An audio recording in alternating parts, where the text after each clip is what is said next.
मामा तुम्ही जरा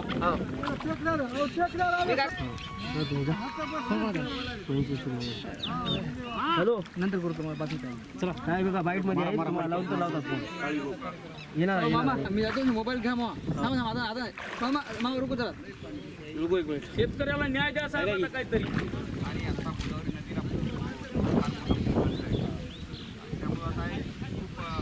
साहेब देवा आता या ठिकाणी शेतकऱ्याचे हे सध्या नाश होऊन गेलेला आहे या ठिकाणी कार्यक्रम आहे कार्यक्रम झाला अशी परिस्थिती आमची काय आपलं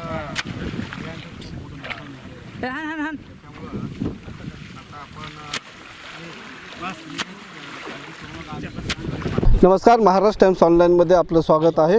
विष्णुपुरी धरणाच्या पाणलोट क्षेत्रात पाऊस झाल्याने विष्णुपुरी धरणाचे 16 दरवाजे उघडण्यात आलेले आहे। जवळपास 2.5 लाख क्युसेस इतक्या वेगाने गोदावरी नदी पात्रात पाण्याचा विसर्ग सुरू आहे। त्यामुळे गोदावरी नदी दुतडी भरून वाहत आहेत।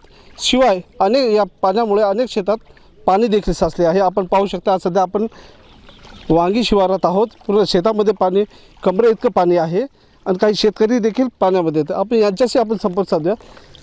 काय नाव आहे तुमचं आणि काय होतं शेतात? सुरेश सुदामराव जाधव। माझ्या आज या वांगीनगरीमध्ये हजारो एकर जमीन पाण्याखाली गेलेली आहे आणि शेतकऱ्याकडे आतापर्यंत काही पर्याय राहिला नाही केल्याशिवाय। हे का आहे बघा, हे समोरचा हजारो एकर माझी जमीन आता सर्व शेतकरी संपर्क तुटलेला आहे। समोरच्या बाजूला आतापर्यंत आमचे 25 लोक आहेत, हजारो ढोरं आहेत, तर तिकडं हे पूर्ण संपर्क तुटलेला आहे। पुन्हा अजून आमच्या आमदार साहेबांना वेळोवेळी अशी खबर लागताच गावामध्ये पाणी शिरलं। आज सकाळ 6 वाजलं तेव्हापासून आमदार साहेब धुऱ्या बंधाऱ्यानं हिंडून सर्व शेतकऱ्याला दिलासा देत आहेत। कोणत्या पिकाचं नुकसान झालेलं आहे? ऊस झालेला आहे, सोयाबीन झालेली आहे, केळी झालेली आहे, सर्व पिकाचे नुकसान झालेले आहेत भरपूर प्रमाणात। किती खर्च आला होता, किती अपेक्षा होती तुम्हाला? सर, अपेक्षाच्या 5 पट खर्च झालेला आहे। आणि तुम्हाला सांगतो आता काय लग्न आहे जमलेले सर्व आहे, माझा शेतकरी इतका निराशून गेलेला आहे, त्याला केल्याशिवाय पर्यायच राहिला नाही दुसरा। काय शासनाकडे मागणी? शासनानं आम्हाला तातडीनं 50,000 रुपये हेक्टरी मदत द्यावी ही आमच्या शेतकऱ्याच्या सर्वांची विनंती आहे। शासनाने 50,000 रुपये हेक्टरी मदत देण्याची मागणी शेतकरी करत आहेत। आपल्यासोबत आणखीन शेतकरी बांधव मामा, काय सांगाल, शेतामध्ये काय पेरलं होतं आणि आता काय परिस्थिती? साहेब, कापूस होता, सोयाबीन होतं, चक गेलं साहेब बुडून। आता परिस्थिती आमच्या शिकायत आमदार साहेबाला आम्ही दाखवले, त्यांनी त्याच्या विचारानं काही कधी आम्हाला काही समज आले, काय सांगावं काय बोलावते। किती अपेक्षा होती तुमची? अपेक्षा बक्कळ होती साहेब। आता काय गेलं सगळं, काची अपेक्षा राहीन आता, गेल्यावर अपेक्षा कुठली राहीन आता काय अपेक्षा राहीन? आता सरकारनंच काय केलं तर केलं आम्हाला। शेतीसाठी कुठून पैसा आणला होता?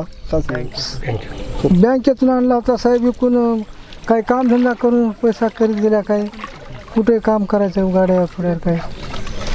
याच्यापूर्वी अशीच परिस्थिती झाली होती का? हो झाली साहेब, झाली।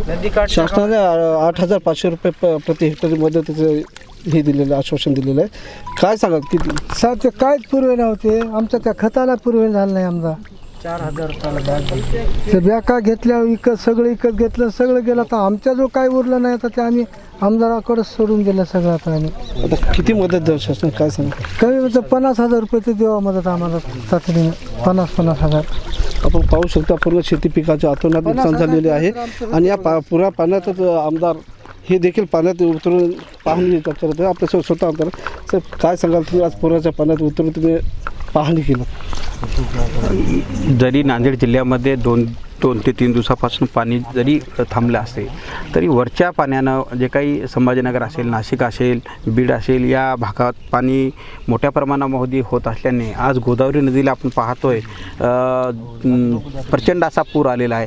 आता या शेतकऱ्यांचं हे 2 एकर सोयाबीनचं पीक होतं, 2 एकरला 2 एकर पाण्याखाली गेलेलं आहे। शेतकरी अतिशय हतबल झालेला आहे। मी शेतकऱ्यांना धीर देण्यासाठी या ठिकाणी आलो आहे आणि मी एक शेतकरी कुटुंबातला असल्यामुळे, मी शेतकरी पुत्र असल्यामुळे मला शेतकऱ्यांची जाणीव आहे। शेतकऱ्यांना अतिशय मेहनतीने हा पिकासाठी मेहनत करावी लागते, पीक उगवावं लागतं आणि आता तोंडाला आलेला घास आता या ठिकाणी गेलेला आहे, त्यासाठी शेतकरी हतबल झालेला आहे। तर मी आज बांधावरती तुम्ही पाहताय अक्षरशः कमरे इतक्या उरा इतक्या पाण्यामध्ये शेतकरी इकडे फिरतायत, शेतकरी हतबल झालेले आहेत. शेतकऱ्यांना काय करावं काय करू नये अशा परिस्थिती या ठिकाणी शेतकऱ्यांची झाली आहे. त्यासाठी मी शेतकऱ्यांना धीर देण्यासाठी मी आलो आहे. माझ्या मतदारसंघामध्ये गोदावरी नदी आणि आसना नदी आहे आणि दोन्ही नद्यांच्या काठावरती जे काही शेती आहे, गोदाकाठचे काही गाव आहे, त्या गावाच्या काही घरांना पाणी गेलेलं आहे. माझ्याकडे शहरसुद्धा आहे, शहरामध्ये काही भागामध्ये पाणी गेलेले आहे आणि मी सगळ्या नागरिकांना आणि शेतकऱ्यांना धीर देण्यासाठी मी स्वतः बांधावरती आलो. शेतकऱ्यांना विनंती केली आपण कुठेही खचून जाऊ नये, कारण त्या सरकार म्हणून सरकार आणि मी शेतकऱ्यांच्या 100% पाठीशी आहे. शेतकऱ्यांना जास्तीची मदत कशी करता येईल यासाठी शेतकऱ्याला धीर देऊन या ठिकाणी पाहणी मी करतो आहे.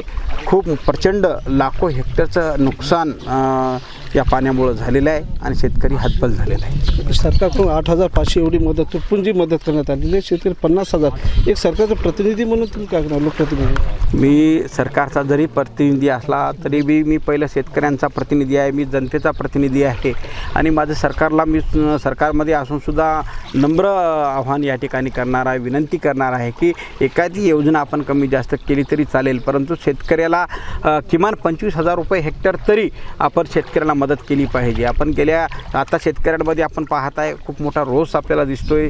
शेतकरी गेल्या वेळेस 3 हेक्टरची मर्यादा होती, यावेळेस 2 हेक्टरची मर्यादा झालेली आहे. त्यामध्ये सुद्धा आपण 8,000 रुपये हेक्टर देतोय, परंतु शेतकऱ्याचं या पैशामध्ये कुठेही काही होत नाही. आपण बघतोय शेतकरी उद्ध्वस्त झालेला आहे. या परिस्थितीमध्ये सरकारनं कुठलं तरी पाऊल एखादी उचलावं आणि शेतकऱ्याला मदत करावी असं नम्र कळकळीचं आवाहन मी सरकारला या ठिकाणी करतो आहे. नक्कीच आसमानी संकटामुळे शेतकऱ्यांचं खूप प्रचंड नुकसान झालेलं आहे. या शेतकऱ्यांना मदत म्हणून 50,000 रुपये प्रति हेक्टरी देण्याची मागणी शेतकरी करत आहेत. Arjun Rathod, Maharashtra Times online, Nanded.